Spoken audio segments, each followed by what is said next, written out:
Anyways, so we have this element of socialization, which is, of course, a very large element of rearing children. But we get to the next stage of it, which is secular education. And while there are lots of Catholic schools out there, there's lots of all sorts of ways that children are taught about the world. And people who have outside of the normal realm of society ways of believing often engage in homeschool, or they supplement public school with special teaching of their own. So I was wondering if you had made a plan for such a situation. I have thought of what I wanted to do. Wasn't sure if I wanted to homeschool but I don't want to keep them in a bubble.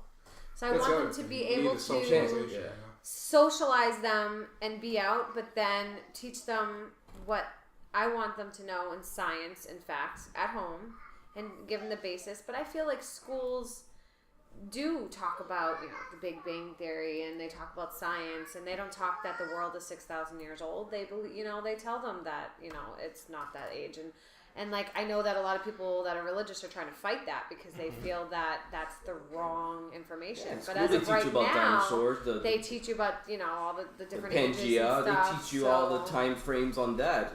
Just Pangea alone, the time frame it took for Pangea to exist and tectonic plates to separate Pangea, just the amount of years that's taken will never correlate to anything that the Bible says. Well, I think it's worth noting that schools are different in different areas, and there is a fight happening to keep that type of thing in the school, like but the truth.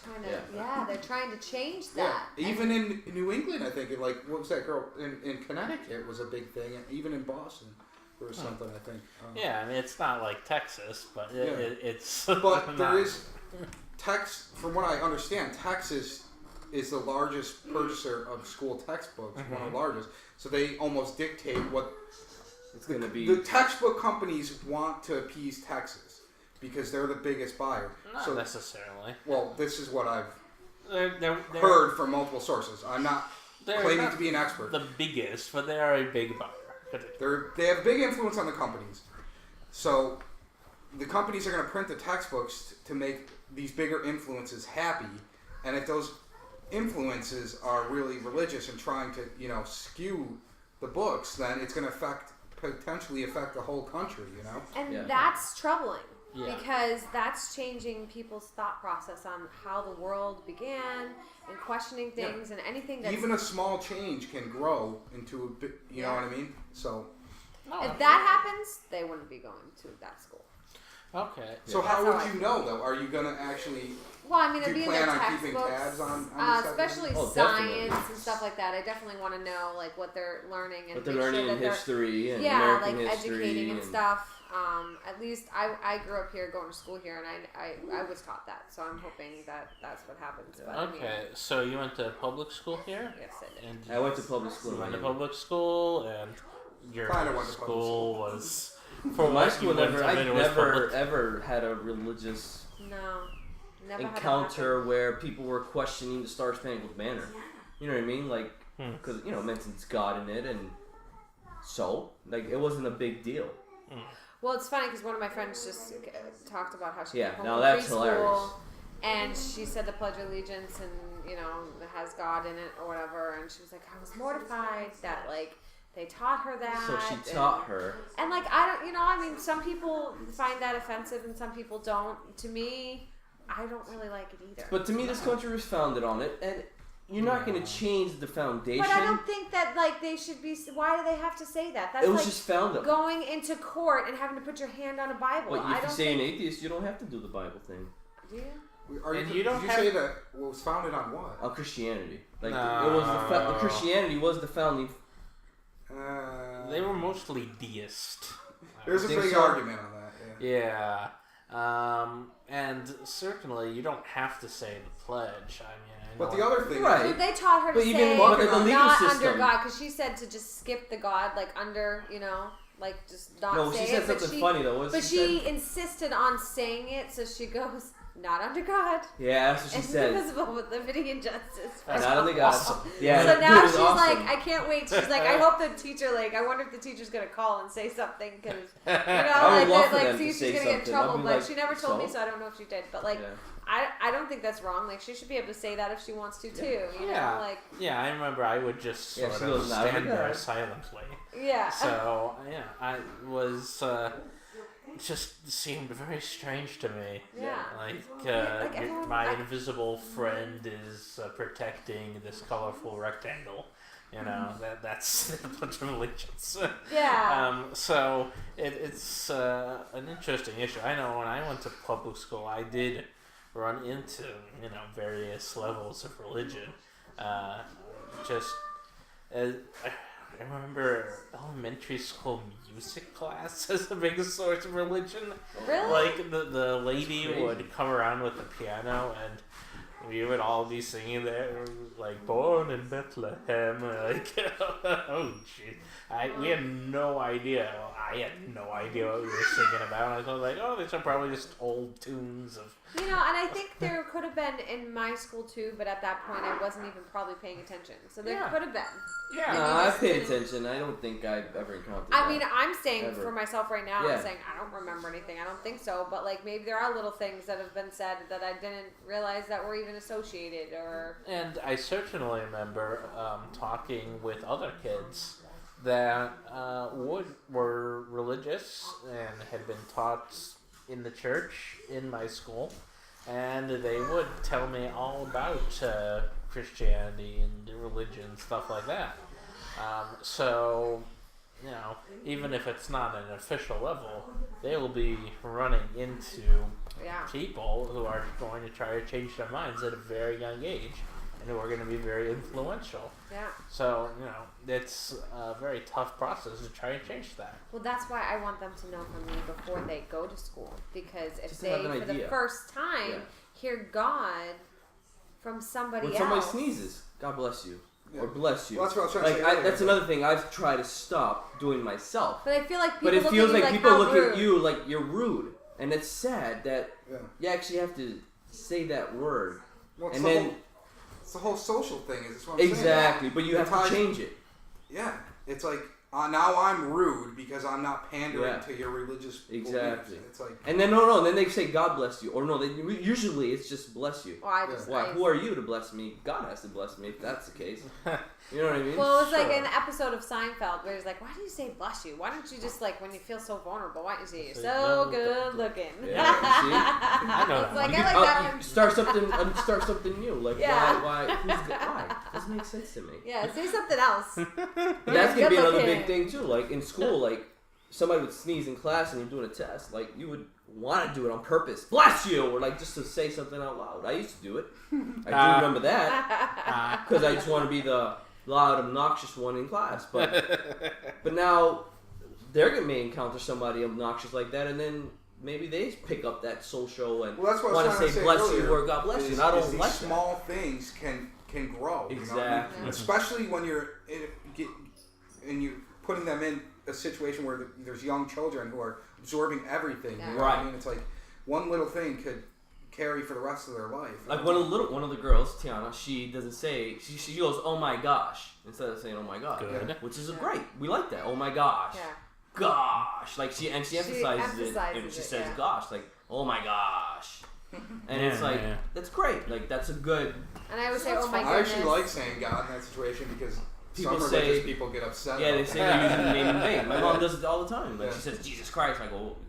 Well, kids are a little young for the satire, perhaps. I purposely make sure I say Jesus Christ and oh my God all the time, just to hopefully piss people off. Excellent. Well, it doesn't get my mom pissed off because she actually uses the words and she thinks it's okay. So. It's so funny. There was a bullshit episode about this where this woman was trying to get people to stop saying that.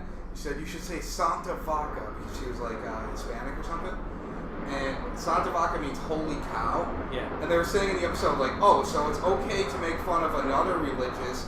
They were saying that, I don't know, what is it, the Hindu, who hold cows as holy. Yeah. So it's basically, it's okay to use another religion's holy symbol as a cuss word, but it's not okay to use Jesus Christ, you know? Well, I've always thought about that too, and when I was younger, I always used to think about, like, other people that were religious. I'm like, so what happens to them? Are they going to hell because their God isn't the right God? Yeah. Like, I always thought of that too, when that, like, made me question when I was younger too. On that note... Well, let me bring it back real quick. As far as religious encounters in school, right? I used to go on a school bus, and we did have a kid that was the people that knock on the door, a Jehovah's Witness, and in there he brought it up as far as the people. I would love for one of those guys to come knock on my door. I will get he knocked on our door, not one time, but I was here. I had one come, and I'll make sure you guys see the video. This is actually on topic. I had one come, and he had his kid with him. It was a school day. Dude, I was livid, but I couldn't do anything because there was a kid there. So they're actually bringing the kids for so safety. You can't, yeah. So I'm like, dude, I was like a deer in headlights. I want to like go after this guy, but I don't want to upset this little kid. So all I said was, I'm sorry, I'm an atheist. He's like, well, clearly you've thought a lot about the subject. Thank you for your time. I'm like, okay. And I wanted to at least say the word atheist. Jessica said she would invite him in.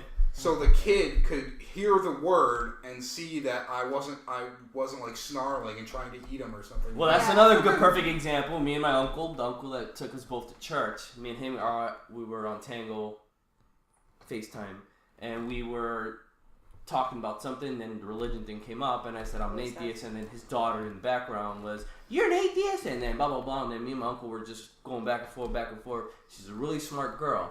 So, as you said, you wanted to expose them to what the other side is. So, I was saying things to my uncle, knowing that she's hearing me, that she may start asking my uncle questions. Yeah. Whether it happened or not, it's just like you said. As long as you're exposed, as long as they know that her cousin me is that type and that way. Look at it. And she's a very smart girl. Yeah. Extremely, brilliant. Yeah. So, maybe she will question, you know what I mean? Again, I didn't know what an atheist was, and she looks up to me, because my uncle tells me that. So, if she looks up to me, she's obviously going to question it. You know what I mean? Yeah. So, the exposure is a key thing, and that's why I always say crazy things on anything I want to say whenever it comes up about religion. But back to that kid and the whole Jehovah's Witness on the bus, right? Everybody was asking questions, and then one kid asked him and told him, "Isn't your Bible only allow X, Y, Z, X amount of kids, X amount of people into heaven? Yeah. Why are you guys trying to get more people into your beliefs? Isn't that limiting your way of getting into heaven?" And then the kid's like, "Well, my Bible doesn't say that, blah blah blah." So the next day, the kid actually brought in the Bible, his Bible, and the kid that told him the amount of numbers, I think it was 144,000, something like that, right? But he brought the book they're already proved it chosen. To him. Right. And that's the other thing. So if you're already chosen, you should know you're either chosen. And then what's the point of trying to recruit more people? That's what I was saying. Is that 144 or whatever is already... It's picked. It's already done. Picked. Right. There's nobody else getting in. It's crazy. So how old were these children? We were in high school, so I'll say between 9th, 10th. Oh, 9th and 10th that's pretty grade. good, man. Right. So that happened, right? And that question, that's when I started questioning myself. And I was like, whoa, that is pretty weird. But I never thought of atheists. I never questioned it in the sense of stop believing. But I never pushed myself to be in a deeper religious state of mind. You know what I mean? All right. Well, so we know what happens on the bus now, which is, of course, a big part of as long as you have somebody that will question. What if our kids question, learning from us, question some other kid, and maybe that kid will absolutely go back. More than just that happens on the bus, man. No, of course there is. Oh, God, don't say that. Hey, you need to know about this. That never happened on my school bus. Dude, that happened on my bus. Really? That's crazy stuff. Oh, my gosh, that never happened to me. Wow. That never happened on my bus. You're gonna scare me. We have twin girls. Oh, you gotta know about this. They're impressionable. It's not just religion out to get them, It's guys on the bus. Yeah. Everywhere. But exposure to me is the key thing with kids. As long as you expose them, hopefully that what you think is right. Well, that's kind of where I wanted to go. I don't know where you were going, Buck, but I was thinking we should touch on, do you have a plan of exposing them to other religions? Just Yes. You know what I mean? To a certain degree, because you kind of want them to see. Maybe, I don't know, maybe we've like talked about it very little, but I would think exposing them to maybe the two largest religions would be the best idea. Jewish, Christianity, and Islam. Right, those are the three major ones, right. Well, you can lump them all into one, the Abrahamic ones, and then maybe touch on like polytheistic. Yeah, Hindus and Buddhists. But I think the three major Abrahamic religions will be the best: Islam, Christianity, and the Jewish. I think because in reality, like right off the bat, Christianity is a total joke to me, just because of the simple fact that it's the Jewish Bible. Yeah. You know, the Old Testament is the Jewish Bible, word for word. I've looked it up. I have both on my phone. People made it, not God of Word. That was people decided to change it to make another religion. Right. I mean, that's exactly what it is. That's exactly what it is. That's what happened with Islam. People were genius. Muhammad wanted to change the religion. Yeah, and they pretty much took the Old and New Testaments. I mean, they changed them a bit, and then they just added. So you're listening to like what people made. Like they sat around like us and decided to pick stuff from a book and made it, and then everyone believes that and thinks they're the right one. They don't even lie about it.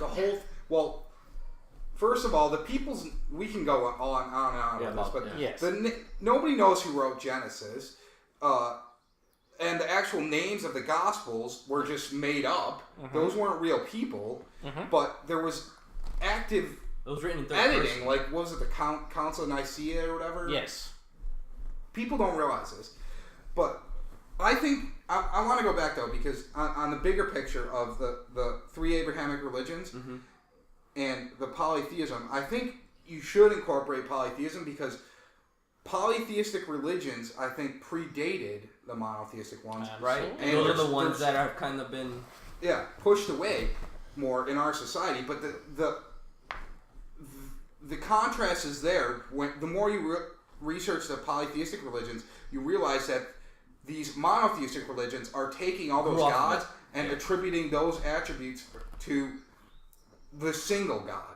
So they're saying, they're basically saying all these gods are really just one God. Right. So I don't know. I think there's something there too, because I find polytheistic ones a lot more interesting. It's just that they're not major game changers to a certain degree as far as exposing what they're gonna younger kids, maybe. You're saying like they're not going to hear about it as much, like from friends and stuff. Yeah, you want them to know. Well, it will have to come up, like you're saying, because. But I'm just saying it might be a good tool because, like, people used to think there was a spirit in everything, in a tree, in a rock, in a this and a that. Well, then they thought the sun god. Yeah. But it also ties into ghosts and things like that. It's like the Roman gods. If you don't, you know what I mean? Just that alone. And look at their family trees all fucked up. You see their family tree? It's not even a fucking family tree. It's like, there's these two were born from over here, and then these two were born, and somehow these two had parents, and then it's like, what the fuck? Isn't a tree supposed to go like this? It's not even a fucking tree. Well, however you want to grow it. Yeah. So, it brings up the question of the methodology you guys are planning to use to teach them while they're at this young impressionable age about atheism and about your lifestyle. And so we have some of the books here on our table today, and I was wondering if you could tell us a sample of what you're teaching your kids now. Well, a lot of them have to do with how the world started. How did we give these books to them? Do you remember? It was in their Easter baskets. That's the best. A lot of them talk about the I Wonder one was a lot about looking up and observing and asking questions, which is really great. It's about what is up there, how did it get there, where did we come from, are there moons on other places, and it was all about questioning and asking questions and getting your mind to be curious about things. And a lot of the other ones just talk about how the world started and the Big Bang and showing you how millions of years, and it just shows you about how the world has started and learning a lot about science. And I really like that because I want them to learn about that because I look at that and when you start to learn about science and all that's out there, you look at our world as so small in the big picture. And I love that. And I feel like people with religion look like so egotistic, thinking we're the center of the world and we're barely anything. And I feel like it opens up your mind when you learn about science. It just makes you And the thing is that we don't, as far as being an atheist, it's there's no one book that's gonna tell you atheist is the right way. It's more of a collection of life, a collection of studies, not just based off of one teaching. You know what I mean? I feel like it's more like giving you the tools to navigate this. Right, that's what I'm saying. And there's more tools out there nowadays. There's the internet. There's you can do tons anything. of things. Anytime I have a question, I'm like, I'm gonna look that up. Yeah, there's tons of tools, especially just the internet. That's a good alone. point because we didn't have this growing up, and we can see. We were here for that change, and it's amazing that kids now are going to have that at their fingertips. Which I think that's what's making people more atheists, is because of the fact that it's so much easier to look stuff up. Like, they can just look at it and not forget about it. But then my other favorite thing regarding those other tools is that when you question things, a Christian person, because I've had an argument with one for a very long time, like when you question something in their Bible, they try to use outside references to try to back up their Bible. But I'm like, look, I'm talking to you from your book. Like, let's just stick to your book. I'm not going out and sending you to say, look at this scientific video that takes half an hour to just get my thought through your head. Like, let's just talk about your Bible. Let's just use your book. Let's just see how awesome and contradictory your book is going to be. Let's just talk about your book. And then they start trying to give you outside sources. Oh, maybe you should read about how this atheist is looking up Jesus Christ. Well, no, I'm not going to waste my time reading that because that's not going to help me in any way. How about you tell me and point me into something in the Bible that's going to teach me something? Or how about you go back to your priest that you're at the church that you're preaching at and ask him questions about the negative things that you see me post.